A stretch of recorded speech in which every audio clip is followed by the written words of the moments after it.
With the glory of having a Seagate drive, it just makes everything easier, just being able to put everything on that device. Instead of having to bring a big console through the airport and security and lugging it around, you just have everything that you need on the drive and access it as soon as you land.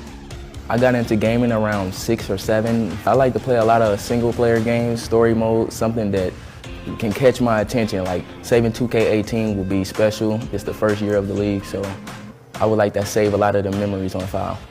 Having that extra hard drive to save clips, highlights, managing everything and keeping it in one area is awesome. First game I played competitively was Gears of War.